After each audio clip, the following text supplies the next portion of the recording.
Hello friends, हाय। आप कैसे हैं? आप देख रहे हैं हमारे चैनल जिसका नाम है क्रिएटिव स्टडी। और आज हम ग्रामसी के बारे में पढ़ेंगे। तो ये ग्रेटेस्ट फिलोसफर थे जिन्होंने कम्युनिस्ट पार्टी इटली में जो थी वो उनको एस्टैब्लिश किया था। इनकी कॉन्ट्रीब्यूशंस भी बहुत ज़्यादा हैं, थ्योरेटिकल कॉन्ट्रीब्यूशंस। उससे पहले हम पढ़ेंगे कि जो रियल सोर्स ऑफ पावर के बारे में इन्होंने बताया था कि real source of power is the ideological not मतलब मिलिट्री के बेसिस पे इन्होंने रियल सोर्स ऑफ पावर के बारे में बात नहीं की थी। इन्होंने पावर कहते हैं कि दो चीज़ की होती है, एक मिलिट्री बेस होती है, एक आइडियोलॉजिकल बेस होती है। अच्छा, तो इनको इस तरह से बांटा था। इनको as a Gramsci as a thinker जो थे इटालियन कम्युनिस्ट थे, जो मैंने आपको बताया था। ये इनको कॉन्टेम्प्रेरी ऑफ मोसोलिनी भी जैसे कि बोला था। मोसोलिनी का जो सबसे बड़ा जो था, he remains as a prisoner throughout the life. उन्होंने पूरी ज़िंदगी भर लाइफ जेल में गुजारी थी और वो फेमस हुए थे। उनकी एक नोटबुक लिखी थी उन्होंने प्रेजेंट के अंदर में, ग्रामसी के मॉडर्न प्रिंसेस। फिर वो उनके शायद निकलने के बाद, उनके मरने के बाद ये बुक शायद शाये हुई थी।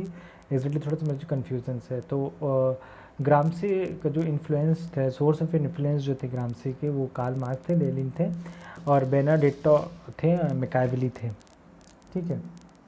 इनका जो प्रैक्टिकल कंट्रीब्यूशंस जो थे ग्रामसी के, उन्होंने सजेस्ट किया था रिवोल्यूशंस की, war of position, war of movement के बारे में बात की थी। तो पर्पस ऑफ ग्रामसी जो थे, ग्रामसी का जो इन्वॉल्वमेंट था वो था कम्युनिस्ट मूवमेंट में। और वो थ्रू आउट द वो चाहते थे कि ओवरथ्रो करें कि फासिस्ट जो स्टेट थे इस्टेब्लिश हो गए थे लीडरशिप वर्किंग क्लास पे, उस टाइप को वो थ्रो आउट करना चाहते थे। ग्रामसी ने एक रेवोल्यूशन अपनी थ्योरी दी थी जिसको ग्रामसी को हम लोग फादर ऑफ न्यू मार्क्सिज्म भी कहते हैं। उनका जो न्यू मार्क्सिज्म थी, क्रिटिकल स्कूल जो था वो फ्रैंकफर्ट स्कूल था, और स्ट्रक्चरल स्कूल जो था वो कम फ्रॉम द ग्रामसी से आता था। अब मॉडिफिकेशन उन्होंने ग्रामसी ने क्या किया था कार्ल मार्क्स पे, उन्होंने कहा था कि मास अंडरस्टैंडिंग ऑफ हिस्ट्री के बारे में कहा था कि mass and understanding of history which is not a historical materialism may be sufficient to understand the understood the history. उन्होंने कहा था कि सिंप्लीफिकेशन ऑफ हिस्ट्री का उन्होंने मोनो कैजुअल चीज़ें दी थी कि मास अंडरस्टैंडिंग इज़ मोनो कैजुअल। उन्होंने कहा था कि ओवरलुक करना चाहिए था कि बहुत सारे फैक्टर होते हैं, जैसे कल्चरल फैक्टर होता है, ideological to formation of history होती है। ग्रामसी ने मॉडिफाई किया था कि इकोनॉमिक डिटर्मिनिज्म्स जो थी उनको और कार्ल मार्क्स के बीच में, जो इटालियन स्कॉलर थे उनको भी इंपॉर्टेंस वगैरह भी ग्रामसी ने बताया था कि उन्होंने कहा था कि कल्चरल और आइडियोलॉजिकल फैक्टर बहुत ज़्यादा इंपॉर्टेंट करता है इकोनॉमिक फैक्टर पे। उन्होंने थ्योरी ऑफ हिस्ट्री पे इस बारे में बात की थी। ग्रामसी के जो चाहते थे कि to understand why the Karl Marx is unable to explain the fact of the socialist revolutions, जो उनके सबसे बड़ी ये थी। तो और ग्रामसी के बारे में हमने आपको बताया और उनकी जो प्रैक्टिकल कॉन्ट्रीब्यूशंस थी। तो वो ग्रामसी और मार्क्स के बीच में जो मॉडिफिकेशन हुए थे कॉन्सेप्ट बेस स्ट्रक्चर के बीच में, जो मार्क्स का मॉडल स्ट्रक्चर था, जो मैंने आपको पहले मार्क्सिज्म में पढ़ाया था, या सुपर स्ट्रक्चर जिसको कहते हैं, वो इकोनॉमिक बेस था और पॉलिटिकल कल्चर, ये सब सारे सुपर स्ट्रक्चर थे उसके अंदर। लेकिन ग्रामसी के जो इकोनॉमिक के ऊपर जो था वो सिविल सोसाइटी, तो उसके ऊपर स्टेट था। और मास जो एलिमेंट थे सुपर स्ट्रक्चर के, वो रिफ्लेक्ट करते थे कि there is no significance of entire focus of the mass economic structure. ठीक है। ग्रामसी ने इस चीज़ को इन्फ्लुएंस किया था और इस चीज़ को देखा था कि कल्चरल एंड आइडियोलॉजिकल फैक्टर को सिग्निफिकेंस दी थी ग्रामसी ने। उन्होंने मास के मॉडल को थोड़ा सा मॉडिफाई किया था। ग्रामसी ने इकोनॉमिक जो बेस स्ट्रक्चर थे उसे तो बेस स्ट्रक्चर रखा था, लेकिन उन्होंने कहा था कि जो super structure is not overlock to merely the reflection of the base structure. उन्होंने कहा था कि सिग्निफिकेंस के स्ट्रक्चर में थोड़ी चेंजेस की थी, जिसको थ्योरिटिशियंस ऑफ सुपर स्ट्रक्चर के बारे में कहा जाता है। उन्होंने कहा था कि जो स्ट्रेटजी है मास की वो थोड़ी सी अलग है और कॉन्सेप्ट ऑफ चीज़ों की बारे में उन्होंने बात की थी। अब क्या क्या कॉन्सेप्ट की चीज़ें बारे में बात की थी वो सारी चीज़ें हम पढ़ेंगे। यहाँ पे सुपर स्ट्रक्चर की जो civil super structure and political society के बारे में जो बात की थी, और यहाँ पे रोल ऑफ सिविल सोसाइटी के बारे में जो भाई बात हुई थी वो सिविल सोसाइटी के हैं जो मेजर प्ले रोल करता है, हेजेमनी के बारे में। तो ये सारी चीज़ें मैं बताऊंगा आपको। टाइप ऑफ स्टेट जो ट्रांसपेरेंट और ऑपेक्यू स्टेट होते हैं, तो वो कॉन्सेप्ट ऑफ हेजेमनी और रोल ऑफ सिविल सोसाइटी और concept of historical classes, concept of organic intellectual, concept of opaque and transparent state के बारे में ये सारी चीज़ें उन्होंने बात की थी। तो क्या दी थी कि जो ग्रामसे ने ऐड किया था some new concept of mass theory के अंदर में।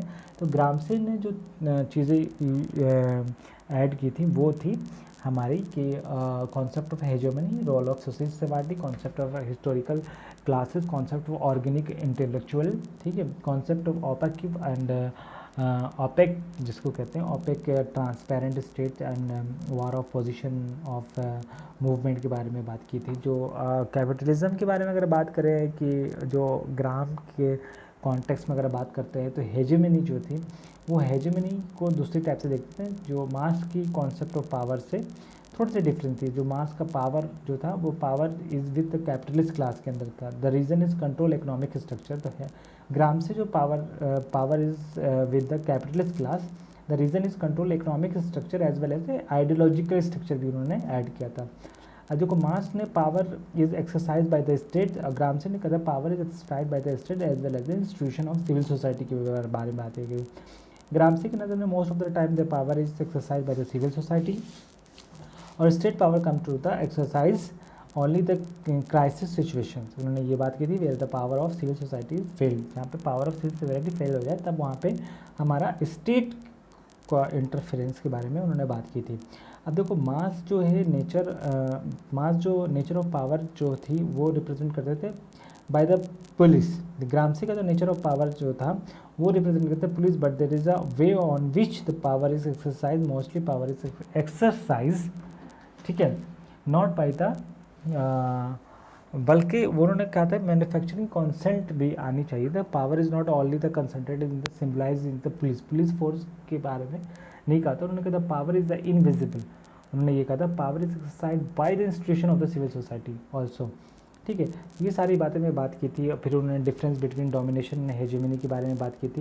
यहाँ पे domination associated with Karl Marx, ठीक है, जो कैपिटलिस्ट सोसाइटी के बारे में बात की थी जहाँ पे कंसर्न था प्रोडक्शंस की, जहाँ पे डोमिनेशंस इम्प्लाई करते थे कोएर्शंस के बारे में, और जहाँ पे टर्म हेजेमनी की यूज़ की गई है यहाँ पे, तो हेजेमनी की जो टर्म यूज़ की थी, हेजेमनी का मतलब जो होता है यहाँ पे हार्ड पावर, जो मिलिट्री पावर, पुलिस, इकोनॉमिक के बारे में बात की थी, सॉफ्ट पावर के बारे में। तो हेजेमनी एसोसिएटिव जो ग्राम से रिप्रेजेंट करता था वो रिप्रेजेंट करता था लीडरशिप को, तो लीडरशिप को रिप्रेजेंट करता था एक्चुअली में। हेजेमनी जो वर्चस्व को बात करते हैं यहाँ पे वर्चस्व मतलब लीडरशिप या आइडियोलॉजी पावर के बारे में बात कर रहे हैं।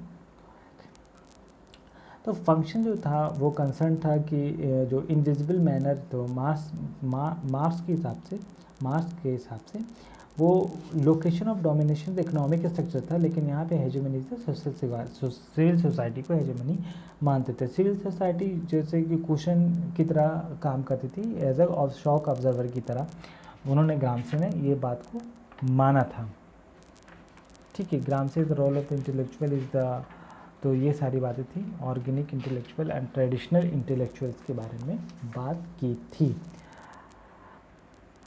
तो हम यहाँ पे बात करेंगे कि